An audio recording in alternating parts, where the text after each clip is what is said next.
नमस्कार, मी पल्लवी। आज आपण या ठिकाणी झटपट असा नाश्ता पाहणार आहोत, तोही मुलांच्या आवडीचा। तर चला, काय आहे नाश्ता तुम्हाला दिसतच आहे। तर हे आहे ब्रेड सँडविच। तर हे मुलांना खूप आवडतं आणि खूप पौष्टिक आहे। आता तुम्ही या ठिकाणी म्हणत असाल ब्रेड आहे पण पौष्टिक तितकाच आहे, कारण आपण यामध्ये वापरणार आहोत पौष्टिक असे जिन्नस। तर कोणते जिन्नस आहेत पौष्टिक ते आपण पाहूयात व्हिडिओमध्ये, त्यामुळे व्हिडिओ न स्किप करता नक्की शेवटपर्यंत पहा। खूप सोपी रेसिपी आहे आणि खूप झटपट अशी तयार होते। तर या ठिकाणी आपण बनवणार आहोत सँडविच ब्रेड पासून, पण पौष्टिक पदार्थ आहे त्यामध्ये काकडी आपण कच्ची वापरणार आहोत, त्याचबरोबर टोमॅटो आहे आणि सर्वात पौष्टिक म्हणजे पुदिन्याची हिरवीगार अशी चटणी। तर ही चटणी खूप चवीला छान लागते, हे सर्वांनाच माहिती आहे। आपण जेव्हा बाहेर हॉटेल वा याला काही असे स्नॅकचे पदार्थ खातो त्यावेळेस अशी चटणी दिली जाते। बाहेरचं सँडविच किंवा मग बरेच काही पदार्थ असतात त्याबरोबर देतात। तर मग आपल्याला या ठिकाणी लागणार आहे काकडी, टोमॅटो आणि 2-3 बटाटे शिजवलेले बारीक मॅश करून घ्यायचे। त्यामध्ये बारीक चिरलेला कांदा, कोथिंबीर, त्यानंतर लाल तिखट असेल तुमच्याकडे, धना पावडर, आणि हे आहे बटर, आणि हे आहे व्हेज मेयोनीज। तर तुमच्याकडे हे नसेल तर तुम्ही या ठिकाणी केचप वापरला तरीही चालेल। तर आता जे बटर होतं घेतलेलं ते बटर तव्याला लावून घ्यायचं। आणि तुम्हाला इथे जी बटाट्याची चटणी दिसते तर ती चटणी कच्चेच बटाटे म्हणजे उकडलेले, चटणी गरम न करता उकडलेले बटाटे मॅश करायचं, त्यामध्ये ते सर्व जिन्नस घालून घ्यायचं। कच्चा कांदा बारीक चिरलेला, कोथिंबीर आणि अजून जे मसाले तिखट वगैरे असतात ते मसाले टाकायचे, चवीपुरतं मीठ टाकायचं आणि छान हातानेच मिक्स करून घ्यायची। आणि ही चटणी आपण ब्रेडवरती अशी खालच्या साईडला लावायची, पण त्या अगोदर तव्यावरती बटर किंवा तुमच्याकडे तूप असेल तूप लावा किंवा तेल असेल तेल लावू शकता।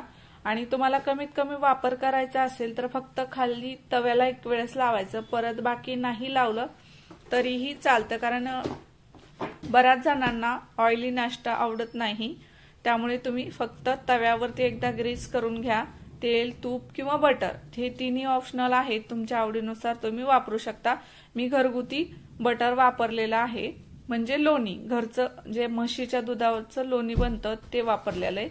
तर चटणी नंतर आपण ठेवणार आहोत काकडी, नंतर टोमॅटोच्या स्लाइस, आणि आता त्यावरतून आपण व्हेज मेयोनीज घालणार आहोत। तर व्हेज मेयोनीज प्रत्येकाच्या घरामध्ये नसतं, मला तरी असं वाटतं, माझ्याकडे पण नसतं, पण हे सहज आज सँडविच बनायचे म्हणून ह्यांनी आणलं होतं।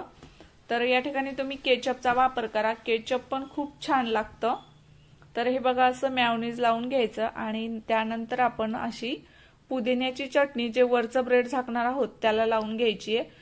तर पुदिन्याची चटणी कशी बनवायची आहे त्याची लिंक मी माझ्या डिस्क्रिप्शन बॉक्समध्ये देईल किंवा मग कमेंट बॉक्समध्ये देईल।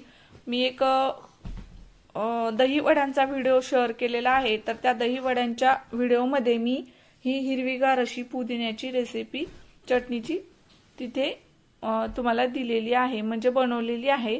त्या व्हिडिओमध्ये ते व्हिडिओ तुम्ही पाहून अशी चटणी बनवू शकता। अगदी 2 ते 3 मिनिटात पण ही चटणी तयार होते।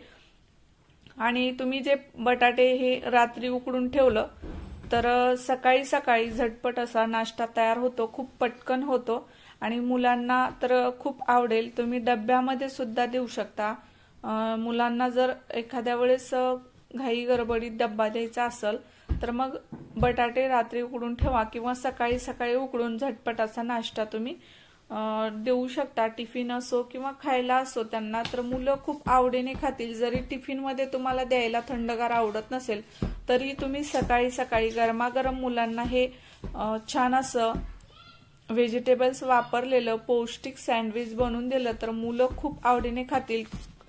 लहान मुलं असो किंवा मोठे मुलं असो ते नाही म्हणणार नाहीत, कारण हे चवीला खूप छान लागतं।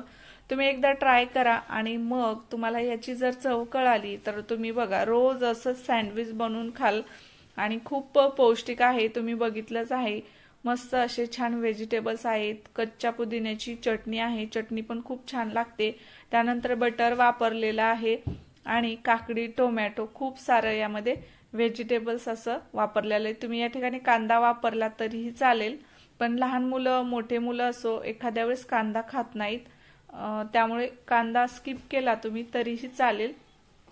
तर बघा आपलं मस्त असं व्हेज सँडविच तयार झालेलं आहे आणि खूप सोप्या पद्धतीने मी तुम्हाला शेअर केलेला आहे। मग कसा वाटला आजचा हा ब्रेड सँडविचचा व्हिडिओ नक्की कमेंटद्वारे कळवा आणि व्हिडिओ आवडला असेल तर पटकन आता चॅनलला सबस्क्राईब करा आणि तुम्ही पण या सँडविच खायला खूप भारी झालतं बरं का आणि चवीला तर विचारूच नका बरं का। खूप असं मला तर बनवता वेळेसच म्हणजे तोंडाला पाणी सुटतं, एवढं छान लागतं हे सँडविच। तुम्ही नक्की ट्राय करा आणि जरी तुम्ही सकाळी सकाळी घाई गडबडीत नाश्त्याला जरी नाही बनवून दिलं तरी मुलांना सुट्टीच्या दिवशी संडे वगैरेला बनवलं तर मुलं तेव्हा सुद्धा खूप आवडीने खातील, कारण खायला खूपच भारी लागतं। आता मी एवढ्या वेळेस म्हणलं तर मग खरंच छान आहे की नाही हे तुम्ही करून पहा आणि नंतर मला वाटलं तर कमेंटमध्ये सांगू शकता। मग आवडला असेल व्हिडिओ तर प्लीज लाईक करा। Bye bye. मम्मी